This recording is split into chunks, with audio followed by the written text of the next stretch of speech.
ये हैं इफ्तिखार खान। आपने इन्हें 1970 से 1990 के दौरान की ज्यादातर बॉलीवुड फिल्मों में एक दुबले पतले लेकिन रौबदार पुलिस इंस्पेक्टर के रूप में जरूर देखा होगा। इन्हीं का नाम इफ्तिखार है और आज हम आपको इनकी कहानी सुनाने जा रहे हैं। 1944 के आसपास ये सिंगर बनने के लिए अपने घर से निकले थे, लेकिन बन गए एक्टर। इफ्तिखार पुलिस इंस्पेक्टर के रोल में इतना जंचते थे कि असल में भी लोग इन्हें पुलिस अधिकारी ही समझते थे। ट्रैफिक सिग्नल पर हवलदार अक्सर इन्हें देखकर सैल्यूट किया करते थे। इफ्तिखार गजब के पेंटर भी थे। अशोक कुमार को इन्होंने पेंटिंग सिखाई थी और वो ताउम्र इफ्तिखार को अपना गुरु ही मानते रहे। जब देश का बंटवारा हो रहा था तब इनका पूरा परिवार पाकिस्तान जाकर बस गया। ये भारत में ही रुक गए। कोलकाता में भारी दंगों के कारण जान बचाने के लिए ये मुंबई आ गए। शुरुआत में कुछ फिल्मों में इन्होंने बतौर हीरो भी काम किया, लेकिन फिर धीरे धीरे सपोर्टिंग आर्टिस्ट बनते गए। पीआर चोपड़ा की फिल्म इत्तेफाक में इन्होंने पुलिस इंस्पेक्टर का रोल इतने अच्छे तरीके से निभाया है कि फिर इन्हें वैसे ही रोल मिलने लगे। इन्होंने 400 से ज्यादा फिल्मों में काम किया, जिनमें से ज्यादातर में ये पुलिस इंस्पेक्टर, वकील, डॉक्टर या जज ही बने।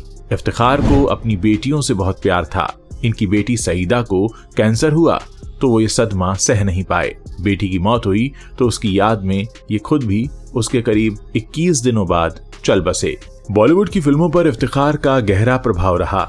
आज भी जब किसी फिल्मी पुलिस इंस्पेक्टर का जिक्र होता है तो सबसे पहले इफ्तिखार का चेहरा ही सामने आता है। इफ्तिखार का जन्म 22 फरवरी 1924 को जालंधर में हुआ था। इनका पूरा नाम सैयदना इफ्तिखार अहमद शरीफ था। ये 4 भाई बहनों में सबसे बड़े थे। इनके पिता कानपुर में एक कंपनी में बड़े पद पर तैनात थे। उन्होंने कभी एक्टर बनने के बारे में सोचा नहीं था। उनका बचपन का सपना था कि वो बड़े होकर कुंदन लाल सहगल जैसे ही महान सिंगर बने। इसीलिए वो कभी कभी सहगल साहब के अंदाज में ही गाते थे, जिस वजह से आसपास के लोग उन्हें जानने लगे थे। इफ्तिखार को पेंटिंग का भी शौक था।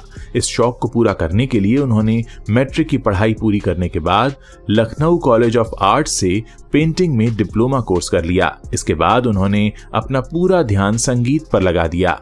आइए अब आपको बताते हैं कि कैसे ये सिंगिंग में हाथ आजमाने आए और मिल गई एक फिल्म, वो भी बतौर एक्टर। ये बात 1944 की है, जब फिल्म इंडस्ट्री का बहुत बड़ा हिस्सा कोलकाता में रहा करता था। एक दिन इफ्तिखार ने अपने पिता से कहा कि वो कोलकाता जाकर सिंगर बनना चाहते हैं। गायकी में उनकी पकड़ अच्छी थी, इसीलिए उनके पिता ने 20 साल के इफ्तिखार को कोलकाता भेज दिया। यहाँ पहुंचने के बाद वो HMV म्यूजिक कंपनी के दफ्तर गए, जहां उन्होंने अपना ऑडिशन दे दिया। वहां पर मौजूद म्यूजिक कंपोजर कमल दास गुप्ता को सिंगिंग के साथ साथ उनकी पर्सनैलिटी भी बहुत पसंद आई। उन्होंने कहा कि तुम्हें सिंगर नहीं एक्टर बनना चाहिए। साथ ही एक फिल्म का ऑफर भी दे डाला। इफ्तिखार ने वो फिल्म साइन कर ली। हालांकि उस फिल्म के बारे में कहीं ज्यादा डिटेल्स मौजूद नहीं है। इसके बाद बात करते हैं इफ्तिखार के उस म्यूजिक एल्बम की जो उन्होंने खुद रिलीज किया था। पहली फिल्म तो उन्हें मिल गई थी और इस फिल्म में वो बतौर एक्टर नजर आए थे, लेकिन सिंगिंग में उनका जुनून बना हुआ था। गायकी में कहीं बड़ा प्लेटफॉर्म न मिलने की वजह से इफ्तिखार ने ठान लिया कि वो खुद के गानों का एक एल्बम निकालेंगे और वो एल्बम रिलीज भी हुआ। इस एल्बम के 2 गाने लोगों ने बहुत पसंद किए। इसके बाद वो कानपुर चले गए। वो कानपुर पहुंचे ही थे कि तभी एक प्रोड्यूसर ने उन्हें टेलीग्राम भेजकर वापस बुला लिया। इस बार भी उनके पिता ने उन्हें कोलकाता भेज दिया, लेकिन इफ्तिखार के बाकी रिश्तेदार इस बात से बेहद खफा थे कि वो वापस कोलकाता एक्टर बनने के लिए जा रहे हैं। अब बात करते हैं इफ्तिखार की रोमांटिक लाइफ की।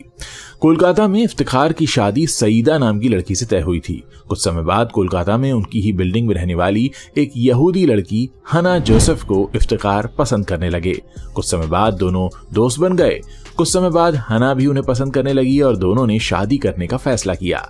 इफ्तिखार की शादी पहले से ही तय थी, लेकिन वो हना के साथ अपना घर बसाना चाहते थे, जिस वजह से बाद में सईदा के साथ अपना रिश्ता तोड़कर उन्होंने हना से शादी कर ली। उनके परिवार वाले पहले तो इस रिश्ते के खिलाफ थे, लेकिन बाद में मान गए। शादी के बाद हना ने अपना नाम बदलकर रिहाना अहमद रख लिया। 1946 में उनकी बड़ी बेटी सलमा का जन्म हुआ और 1947 में उनकी पत्नी ने दूसरी बेटी को जन्म दिया, जिसका नाम सईदा रखा गया।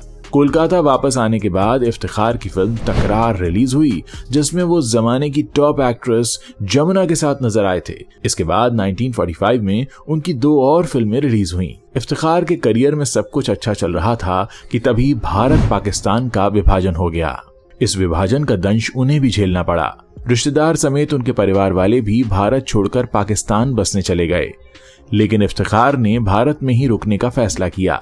सिर्फ इतना ही नहीं, वो जिस फिल्म कंपनी में काम कर रहे थे वहां से भी उन्हें निकाल दिया गया। उन दिनों कोलकाता में दंगे इतने भड़क गए थे कि उन्होंने परिवार समेत मुंबई का रुख करने का फैसला किया। मुंबई में ये संगीतकार अनिल विश्वास को जानते थे, फिर उन्हीं के दोस्तों के साथ इफ्तिखार की भी दोस्ती हो गई। यहाँ पर काम की तलाश में उन्हें बरसों भटकना पड़ा। मुंबई के संघर्ष को याद करते हुए इफ्तिखार की बड़ी बेटी सलमा ने एक इंटरव्यू में बताया था कि मैं और मेरी बहन दोनों बहुत छोटे थे और अक्सर हमारे खाने तक के लिए घर में कुछ नहीं होता था। घर की बुनियादी जरूरतों को पूरा करने के लिए मम्मी को किन्हीं मिस्टर पाटनवाला के ऑफिस में सेक्रेटरी की नौकरी भी करनी पड़ी। उधर छोटा मोटा जैसा भी काम मिलता रहा डैडी करते रहे, लेकिन हमारी माली हालत में कोई बदलाव नहीं आया। मुंबई आने के बाद इफ्तिखार की मुलाकात अशोक कुमार से हुई। बाद में अशोक कुमार की वजह से इफ्तिखार को फिल्मों में छोटे मोटे रोल मिलने लगे। इफ्तिखार एक जबरदस्त पेंटर भी थे। अशोक कुमार ने उन्हीं से पेंटिंग बनानी भी सीखी। उम्र में बड़ा होने के बावजूद वो इफ्तिखार को अपना गुरु मानते थे। इफ्तिखार अशोक कुमार के गुरु कैसे बने, ये किस्सा भी मजेदार है। एक बार अशोक कुमार बहुत बीमार हो गए थे, जिस वजह से वो कई दिनों तक बेड पर पड़े रहे। अब कुछ काम न कर पाने की वजह से वो चिड़चिड़े हो गए थे। इसी बीच इफ्तिखार उनको देखने घर गए। अशोक कुमार की ऐसी हालत देखकर उन्होंने कहा कि आपको इस समय वो काम करना चाहिए जिससे आपको खुशी मिले। अशोक कुमार ने कहा, मुझे पेंटिंग का शौक है लेकिन बनानी नहीं आती। इसके बाद इफ्तिखार ने वहां बैठकर उन्हें पेंटिंग करना सिखाया। यहाँ आप देख सकते हैं, ये वही पेंटिंग है जो इफ्तिखार ने अशोक कुमार की फिल्म दूर गगन की छांव में टाइटल पोस्टर के बैकग्राउंड के लिए बनाई थी। अब बात करते हैं कि कैसे पुलिस वाले के रोल ने बदल दी इफ्तिखार की किस्मत। असल में ये किस्सा है फिल्म इत्तेफाक का। इसमें इफ्तिखार ने पहली बार पुलिस ऑफिसर का रोल निभाया था। बॉक्स ऑफिस पर इस फिल्म ने जबरदस्त कमाई की थी। इस फिल्म ने उनकी किस्मत बदल दी थी, जिसके बाद इफ्तिखार के पास काम की कमी नहीं रही। जल्द ही उन्होंने मुंबई के खार इलाके में अपना फ्लैट खरीद लिया। इसके बाद उन्होंने जॉनी मेरा नाम, दीवार, डॉन और ऐसी कई बेहतरीन फिल्मों में पुलिस ऑफिसर का रोल निभाया। इफ्तिखार की बेटी सलमा ने बताया था कि फिल्म इत्तेफाक के बाद डैडी का करियर पटरी पर आ गया। इसका श्रेय मैं अशोक कुमार अंकल को देना चाहूंगी, जिनकी सिफारिश पर डैडी को BR फिल्म्स में एंट्री मिली थी। इफ्तिखार के कुछ किस्से ऐसे भी हैं जहां उन्हें असली पुलिस ऑफिसर समझकर ट्रैफिक पुलिस सैल्यूट किया करती थी। जी हां, पुलिस ऑफिसर के रोल में इफ्तिखार इतने फेमस हो गए थे कि रियल लाइफ में भी लोग उन्हें पुलिस ऑफिसर ही समझते थे।